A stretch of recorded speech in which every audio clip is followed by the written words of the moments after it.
Les tendances qu'on a pu analyser sur la livraison 2017, en fait, celle qui est parue en 2018, je la résumerai volontiers en disant 4 choses. La première, c'est que le reporting en tant que tel est de plus en plus robuste.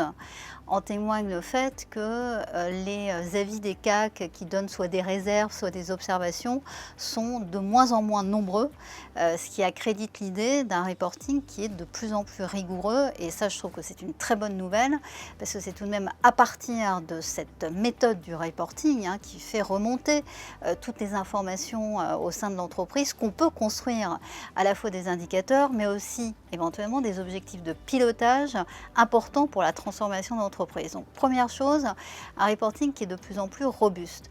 Le second, c'est un reporting qui est de plus en plus orienté objectif du développement durable. Alors on pourrait dire beaucoup de choses là-dessus, mais en tout cas, la corrélation entre un certain nombre d'indicateurs et les objectifs du développement durable commence à vraiment s'installer dans ces reportings, ce qui est aussi intéressant, même s'il y a beaucoup de progrès à faire sur cette thématique.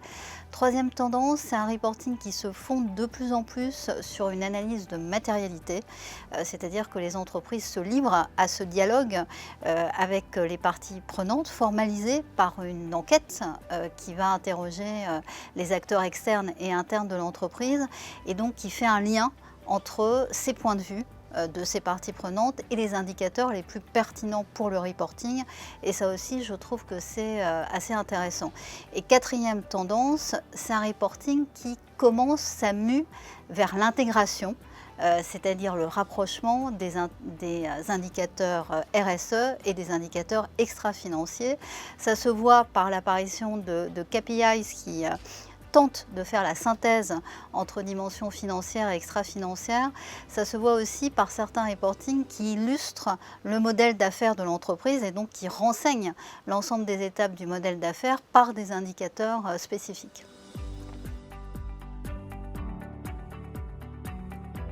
L'évolution dans les 3-4 années qui viennent, je pense que la première, c'est qu'on se dirige vraiment vers un rapport intégré. Je vous disais que ces rapports ont progressé en nombre entre 2016 et 2017. On peut faire le pari qu'il y a là une vraie tendance pour avoir un document qui ramasse au fond des informations financières, extra-financières, qui correspondent d'ailleurs à une vraie démarche qui a lieu aujourd'hui dans l'entreprise, que de casser un certain nombre de silos et de faire travailler ensemble une direction financière, une direction de la RSE, une direction RH, pour converger vers une expression de l'entreprise qui se rapproche beaucoup de sa raison d'être et donc qui est exprimée de manière intégrée. Voilà, ça c'est une tendance dont je vois vraiment qu'elle va probablement être plus pérenne dans le temps et qu'elle va vraiment s'affirmer. La seconde, c'est qu'on peut faire le pari que ce rapport RSE ou ce rapport intégré va remplacer les autres rapports de l'entreprise, notamment le rapport d'activité. D'ailleurs, ça a commencé, hein, il y a certaines entreprises qui ne publient plus qu'un seul rapport, à la place à la fois de leur rapport d'activité et de leur rapport développement durable. Je pense qu'on va osciller entre un doc de ref, qui est vraiment le document officiel, et un rapport intégré, qui sera un rapport d'activité au sens RSE du terme. Je pense que ça, c'est une tendance qui, elle aussi, va s'affirmer. La troisième, c'est que les analyses de matérialité vont probablement se multiplier ou en tout cas progresser pour faire ce lien entre parties prenantes, pertinence des indicateurs et nouvelle narration au fond de l'entreprise. Je ne vois pas d'avenir de ces supports sans une interaction beaucoup plus forte entre parties prenantes et entreprises elles-mêmes. Là aussi, ça va dans le sens à la fois de la loi Pacte et de cette nouvelle façon de définir la raison d'être de l'entreprise, qui n'est pas simplement sur un marché financier, mais qui est aussi en société. Et l'analyse de matérialité et la manière dont un rapport peut rendre compte de ce dialogue avec les parties prenantes va dans ce sens-là, en tout cas l'incarne, lui donne de la chair, de la force.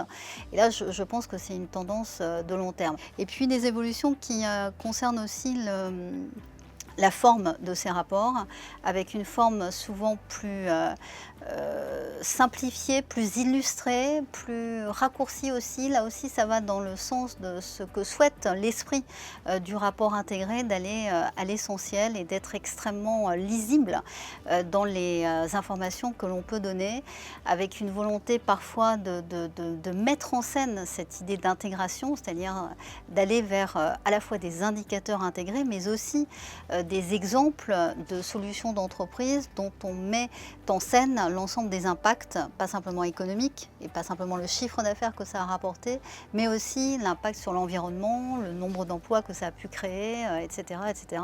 Et je trouve que ça, c'est une tendance qui va probablement monter en puissance parce qu'elle correspond bien à cette volonté d'un certain nombre d'entreprises aujourd'hui de vouloir croiser approche financière et approche extra-financière. Et puis une forme qui évolue tout doucement, je trouve qu'on ne va pas assez vite d'ailleurs là-dessus, sur la forme digitale. Alors, il ne s'agit pas simplement hein, de mettre son rapport papier sur son site internet, mais d'imaginer des formes véritablement digitales, c'est-à-dire aussi beaucoup plus interactives avec l'ensemble des lecteurs. Et là, il y a quelques exemples intéressants et je pense que c'est un des sujets qui va probablement pas mal évoluer dans les années qui viennent.